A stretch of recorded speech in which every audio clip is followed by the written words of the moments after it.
전기 앞에서 한 번쯤 멈칫하신 적 있으실 겁니다.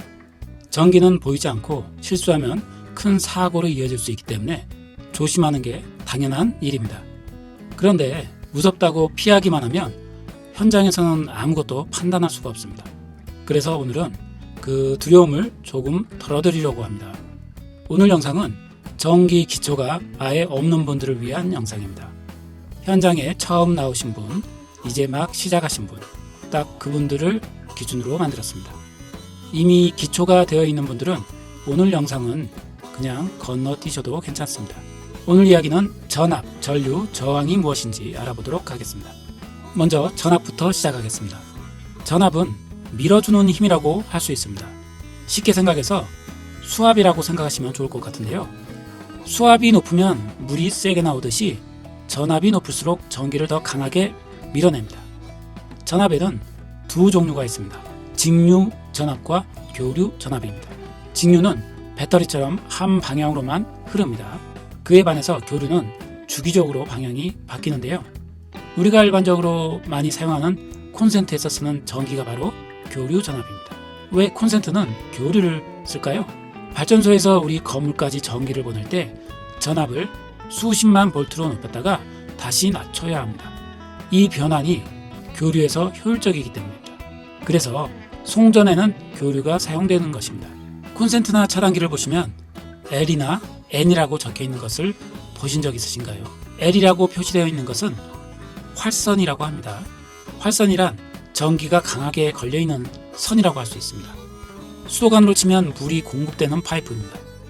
여기에 손이 닿게 되면 감전될 수 있으니 꼭 주의하셔야 합니다.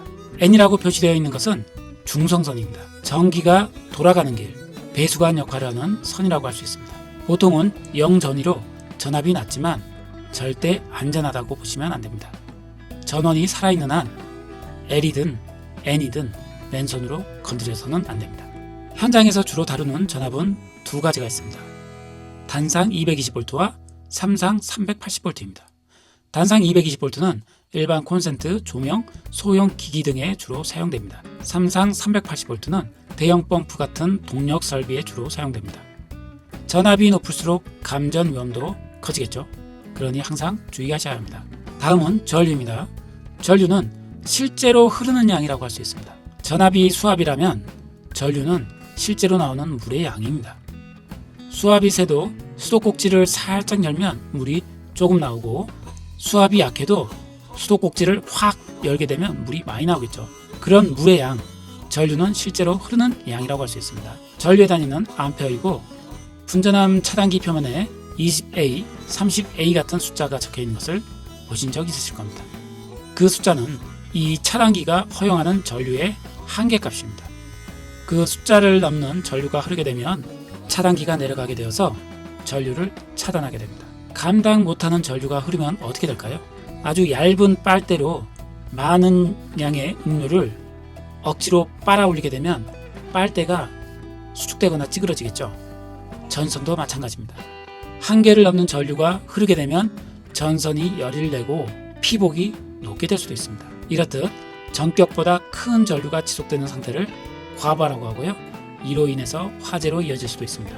다음은 저항입니다. 저항은 전류의 흐름을 방해하는 성질입니다. 저항이 높으면 전기가 흐르기 어렵고 그 과정에서 열이 많이 나게 됩니다. 전기가 잘 흐르는 구리 같은 금속을 도체라고 하고, 고무나 플라스틱처럼 전류가 거의 흐르지 않는 물질을 절연체라고 합니다.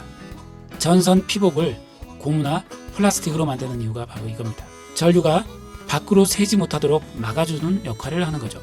저항이 높아지면 어떻게 될까요?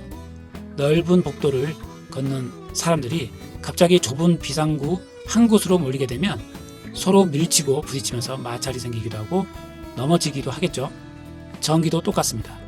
낡은 전선, 헐거운 단자처럼 통로가 좁아지면 전기가 억지로 비집고 나오면서 열이 많이 나게 됩니다. 여기서 중요한 게 있습니다. 구리 전선은 온도가 올라가면 저항도 올라갑니다. 전선이 뜨거워지면 전기가 지나가는 길이 울퉁불퉁해지는 거라고 할 수 있습니다. 그러면 이 악순환이 시작되는 건데요.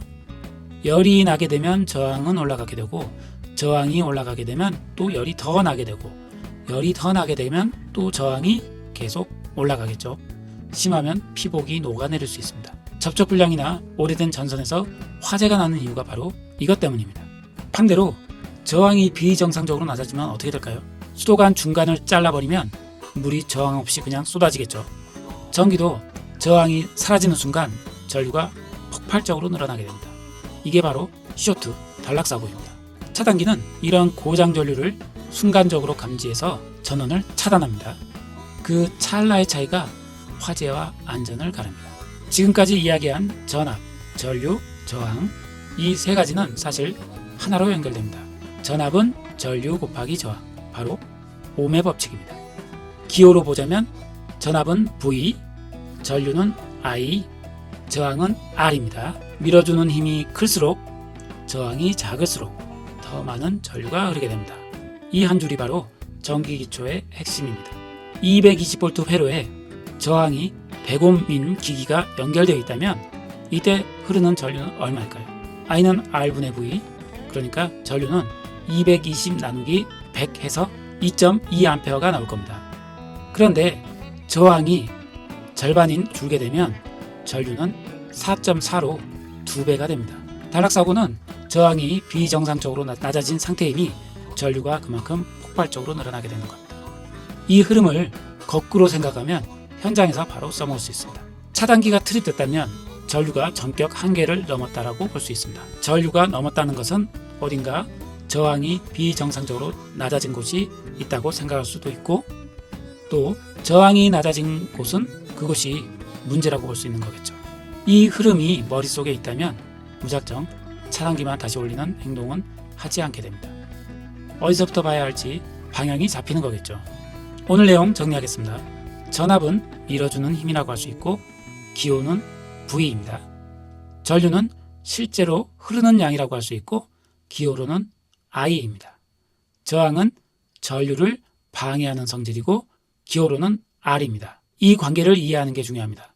이 흐름만 머릿속에 있어도 현장에서 전기 문제를 만났을 때 원인을 찾아가는 눈이 생기게 됩니다. 오늘 기초편은 여기까지입니다. 여러분의 안전한 실무를 응원합니다. 감사합니다.